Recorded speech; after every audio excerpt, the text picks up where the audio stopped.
If you're sensitive to the energies around you, you're probably an empath or a highly sensitive person, or HSP. And boy, do I know how you feel. I ran away from social situations for years, or I pretend I had to go to the bathroom just so I could get away from dense energies. And every day I connect with more and more empaths who are really struggling in life because of their hypersensitivities. But what if I told you that your struggles as an empath have very little to do with the energies around you? Would you believe me? And in this video, I'm going to help you understand your empathic abilities better so that you can live a more fulfilling life. Because get this, beautiful soul, empaths are not here to struggle, and we're not here to live secluded lives. Empaths are here to thrive. They are here to live joyful, fulfilling lives. And I'm going to help you do just that in this video. Coming up.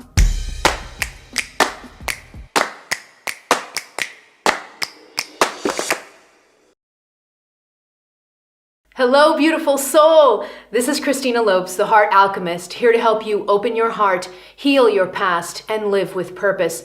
If you're new to my videos, click on that subscribe button and also on the bell so you're notified as soon as I publish new content. In this week's video, I'm getting into the topic of empaths. This is actually a two-part series. This is the first video in a series of two. A while back, I did another video on empaths, and it's going to pop up here on your screen. If you want to start there, I talk about other topics related to being an empath, so that's a good video to start with if you want to. In this video, it's going to be a first in a series of two. In this video, I'm going to help you understand why empaths struggle so much in life. And no, it doesn't have anything to do with the energies around them. That's a common misconception. There's this common misconception that empaths struggle in life because they're just too sensitive to energy, and so it's the energy around them that really is the problem and why they struggle. But that's not true. And that's what I'm going to help you understand in this video. I also want to leave a side note here at the beginning of the video just to let you know that I will be using the term empath to encompass also highly sensitive people, or what's known as HSPs, okay? So for the purposes of this video, the content in these two videos that I'm shooting, the content pertains to both empaths and highly sensitive people because the differences between them aren't really that big, and the content in these videos is really important for both of these groups, okay? So if you're a highly sensitive person but you're not an empath, don't worry about me using the terminology empath. I'm going to just use the word empath, but you know from here on in that I mean empaths and highly sensitive people, okay? So I wanted to leave that side note here before I begin the video. In this video, I'm going to be focusing on the 4 main reasons why empaths struggle so much in life. And what's interesting about these 4 reasons for why empaths struggle so much in life, what's interesting about these 4 reasons is that when you were a child, these 4 reasons were actually 4 protection mechanisms that your soul put into place to help you survive your childhood, okay? So these 4 reasons that then end up messing up your life later are actually 4 protection mechanisms that helped you survive as a child. So this is a great example of how something can be your medicine in one phase of your life and then turn into your poison later on. I've divided this video into 2 parts. In the first part, we're going to be going over why empaths need these protection mechanisms as children, okay? So why does your soul have these 4 protection mechanisms, and why are they deployed in your childhood? So I'm going to be going over that in the first part of the video. And then in the second part of the video, I'm going to go over in detail what these 4 protection mechanisms actually are, okay? And this will help you understand your life as an empath from a whole different level. Once you finish watching this video, let me know in the comments below what your coping mechanisms as an empath have been up until now. I want to know, so let me know in the comments below. I'd love to connect with you down there, and the comments are also a great place for you to connect with others in our community and feel heard and supported. Okay, let's get started with the video. Okay, on to part 1. Why do empaths need protection mechanisms as children? Okay, so this is really going to kind of bust open your understanding of what it means to be an empath, especially what happened to you as a child, okay? We don't talk a lot about the issues that empaths go through as children, okay? So that's why I'm going to go over this in this part of the video. So when your soul, before you incarnate, let's look at this even from a broader sense. Before you incarnate, your soul chooses your empathic ability. So your soul chooses to incarnate with this superpower that's called being an empath. But here's the thing about being an empath. Because you're extraordinarily sensitive to energy, and the soul knows that, what the soul does is it always has these kind of protection mechanisms or escape valves, protection mechanisms that it uses, that it can deploy if necessary, especially if the empath encounters any type of childhood trauma, which is really common with empaths, okay? I haven't met a single empath yet that tells me that they had a really wonderful childhood filled with love and no pain and no trauma, okay? So the majority of empaths do seem to incarnate in problematic families, problematic ancestral lines with a lot of trauma and a lot of issues going on, all right? So that's where these 4 protection mechanisms come in handy. Now, I want to give you an example for you to start understanding this really from a physical 3D perspective, even from a science perspective.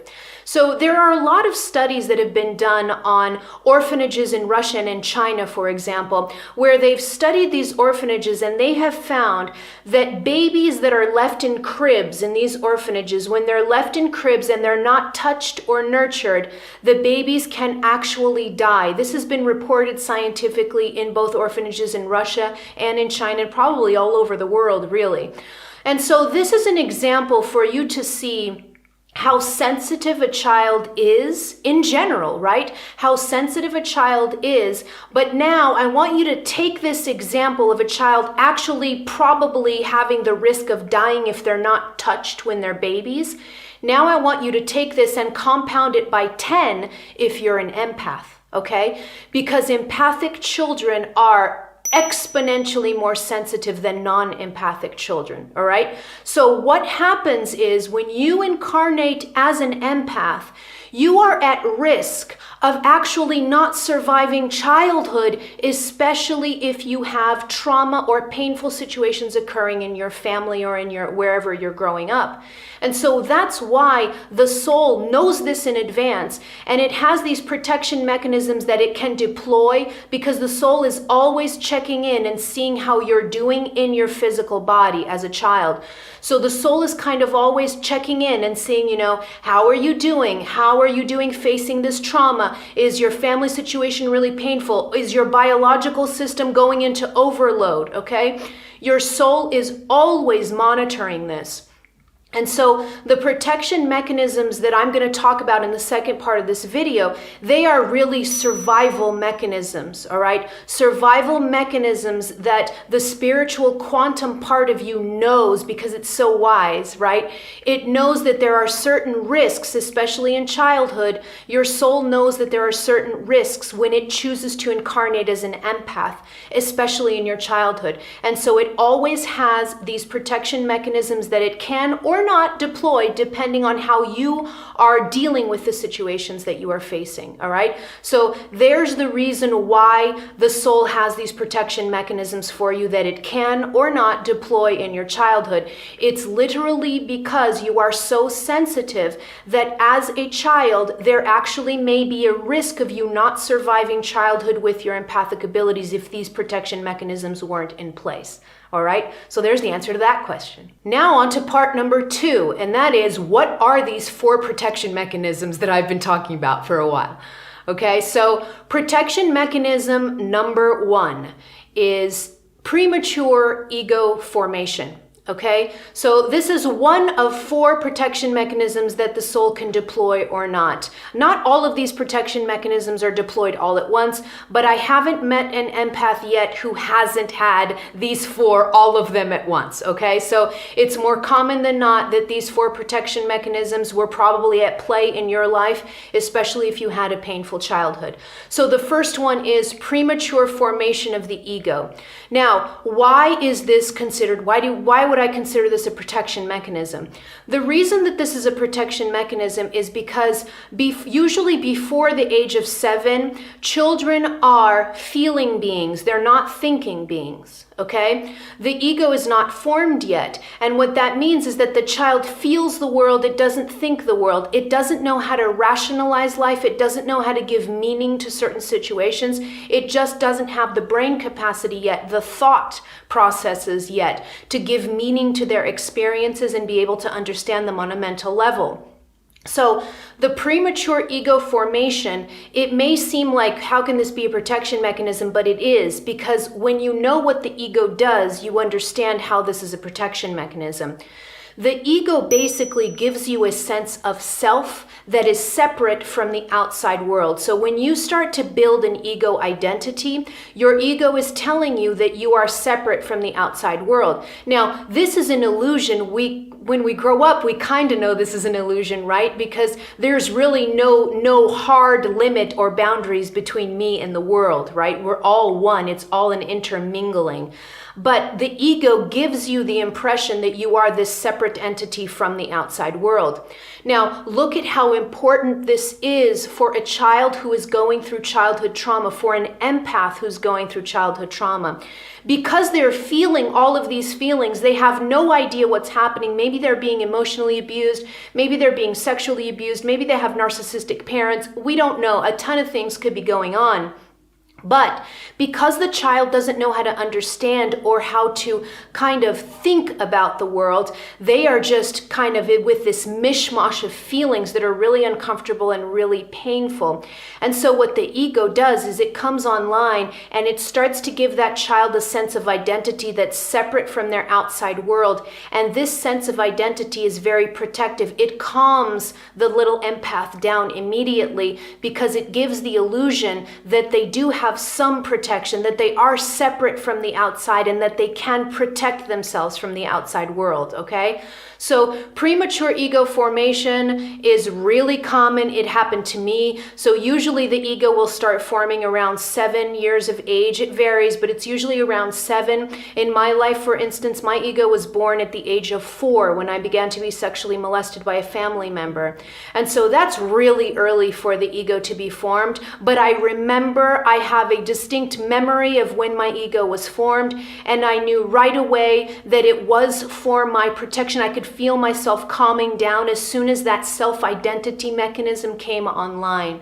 All right, so this is the first protection mechanism that's deployed when a child empath is starting to go through painful or traumatic situations in their environment. The second protection mechanism is called soul fragmentation. This one is really interesting from a spiritual perspective. Shamanic culture knows a lot about soul fragmentation, but I'm going to give you it's not exactly, a kind of take from shamanism. I'm going to give you a little bit of a different twist, but it's the same understanding as shamans, when shamans work with people on what they call soul fragmentation. So what soul fragmentation is your soul. Remember I said a little while ago that your soul is constantly monitoring how the child empath is doing down here. Okay, so the soul is constantly monitoring to see especially how the biological system, how the body is responding to painful situations or trauma. Because the soul knows that there may be a risk that the child can become so overwhelmed with emotions because they are empathic, that those emotions and that emotional charge can completely overwhelm their biological system, that the body may not actually survive. The soul knows this. And so the soul is constantly monitoring what's happening in the outside environment of the little empath, monitoring how the empath is responding to the situations. And then what the soul does is, if something happens in the environment and the empath is completely overwhelmed with a huge emotional charge, this happened to me at 4. So what ends up happening is the soul notices that, mayday, mayday, something's happening. The biological system may actually be at risk of not surviving. And what the soul does is it pulls a little bit of its essence out of the body. Okay, now you may be thinking, how the heck is that a protection mechanism? It is, because look at this. When your soul pulls a little bit of its essence out of this biological vessel, what happens is you immediately feel numb. Okay, and this is a protection mechanism because at least This numbness quiets the system down to a point where at least the little empath will survive that issue, right? So you're starting to see, by me just talking about these protection mechanisms, you're starting to see how these protection mechanisms will then turn into your worst nightmare later on, right? You're starting to understand that, because if my soul pulls its essence out, if my ego forms prematurely, this is going to spell trouble later on when I'm an adult. But when I'm a child, this is absolutely protective of me, and it actually helps me survive my childhood. So when the soul fragment pulls out a little bit, my system becomes a little bit more numb because I'm missing a little part of my essence. So my system becomes a little bit more numb, and in that numbness, I'm at least able to survive whatever painful or traumatic situation is happening to me. The third protection mechanism is heart closure. Okay? Now, to get into this a little bit more, I want you to understand yourself from a multidimensional perspective. So if you haven't seen what an aura looks like, what your auric field or electromagnetic field looks like, here's a picture of it popping up here. Now, the aura is very complex. There's a lot of layers to the aura. I don't really want you don't need to know all of the details. I don't even know all the details of the human aura, but I want you to see this picture, because you can see that there are different layers to the human aura, and one of the layers is particularly important for this protection mechanism called heart closure, okay? And the one layer that I want you to remember from this aura picture is it's called the emotional body, okay?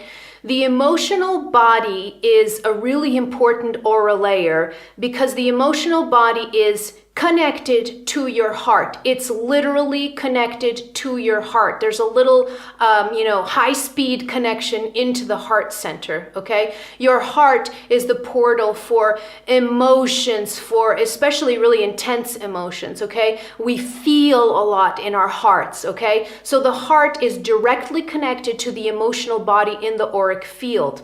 Now, why is heart closure necessary, or maybe necessary for the child empath?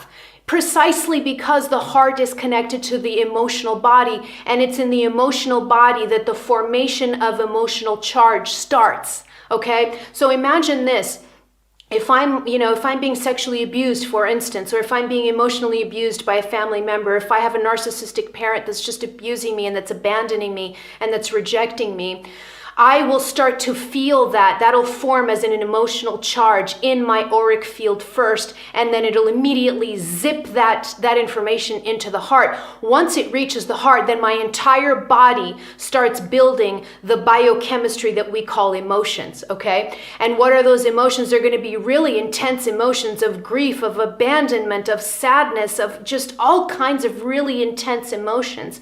So if the heart is open and you're feeling all these intense emotions, again, the little empath doesn't know how to deal or how to process emotions like this, especially really powerful ones like grief. And in my instance, I was 4 years old and I was inundated with the emotion shame. A 4-year-old doesn't understand shame. It's a really complex emotion. So that just threw my whole system for a loop, okay? And so what your heart does, your heart is immensely intelligent. What your heart does is, in the moment that it starts to feel that your biological system is starting to go into overdrive, and again, there may be a risk that you may not biologically survive, your heart chakra closes. Okay, now what happens when it closes? When it closes, that connection with the emotional body of the aura is closed temporarily or cut off temporarily, okay? Now, this kind of does the same thing that the soul fragmentation does. When your heart chakra closes, you become more numb in life because now you're unable to feel emotions. You're unable to communicate with your with the emotional body in your auric field, which means that you won't be able to feel emotions. And so you won't be able to feel them in as much depth as you did before when your heart was open. Again, this is going to turn into your poison when you grow up, but it sure as hell is a protection and survivalistic mechanism when you are a child and you're just so overwhelmed because your heart is so beautifully open and you are just such a beautifully sensitive being, and you're being inundated with really dense, horrible emotional charges. That heart blocking is a blessing to you at that moment, okay? So this is the third protection mechanism. It's the heart closure, which cuts you off from your emotional body and your auric field, meaning that you start to block off emotions, both coming in or going out. The flowing of emotions in and out is cut, and that is to help you survive. The fourth protection mechanism is called mental dissociation. Now, the most common form of mental dissociation for empathic children is the dissociation of the inner child, all right? So what does this mean? When you're going through all of this trauma, especially if it's significant, like sexual abuse, the more significant the trauma, the more powerful the trauma, the more this mental dissociation will occur. And what ends up happening is the psyche of the child will split. So the inner child of that psyche will kind of bury itself down into the subconscious mind, into the depths of your psyche. And this is particularly pertinent for people who, like myself, have been through sexual abuse. Because here's what happens with any form of sexual abuse. All other abuse is also horrible and also very traumatizing. But look at the difference here when it comes to sexual abuse. If you're being emotionally abused or your parents are abandoning you or whatever, there's still a boundary that isn't violated, and that's the boundary of your body. So at least the child, although they might be abandoned or rejected by their parents, they at least feel safe in their body, okay? Sexual abuse takes this to a whole other level, because what sexual abuse does is it shows the child that it isn't safe. The child isn't safe even in their own body because their bodies are being violated. Okay, so this is a particularly even more problematic type of trauma that often leads to a really deep dissociation, mental dissociation that involves the inner child pulling down into the subconscious mind. Now, why is this a protection mechanism? Well, because what the child is doing at that moment, what the psyche is doing is, because the child's boundaries are all being violated, they're going through so much pain and trauma, they don't know how to explain it, they don't know how to process it. What that inner child does is it tries to put itself down into the subconscious mind where it feels safe. And I remember this happening to me, and I could remember what was going on. My inner child basically went so deeply down into my psyche because the thought process, and to this day, I could still pick up on the thought process of that inner child. And the thought process was something like, down here, nobody can ever get to me, okay? And so this is generally the thought process that leads to this mental dissociation. The mental dissociation, again, at the time is protective because it numbs you, it secludes you, it kind of separates you from whatever's going on outside, okay? Now, notice that all of these four protection mechanisms, they involve some sort of separation, okay? All of them involve some sort of separation. Either I'm separating from myself, I'm separating from my mind. So all of these protection mechanisms involve some sort of separation. The more separated I am, the more numb I feel, but the numbing is really important in that childhood phase when I'm going through trauma, because it's the only thing that keeps me alive. Later on, and that's coming in the next video, you'll start to understand that the only way for us as empaths to heal all of this, to heal these supposed protection mechanisms, is now we're going to have to reverse all of the protection mechanisms, and we're going to have to return from separation into unity and integration. Unity and integration is the key for healing empaths, okay? But that's for the next video. Now I want to hear from you. Up until now, how have you been coping with being an empath? Let me know in the comments below. And if you have a question that you'd like me to answer in my weekly videos, leave it also in the comment with the hashtag AskChristina. Now, don't forget to subscribe to my YouTube channel or head over to my website to take my heart quiz to figure out if your heart is blocked. That's especially pertinent with this video. And if you enjoyed this video, check it out. I'm curated more for you, and I know you're going to enjoy them, so stick around. I love you, beautiful soul. I am out.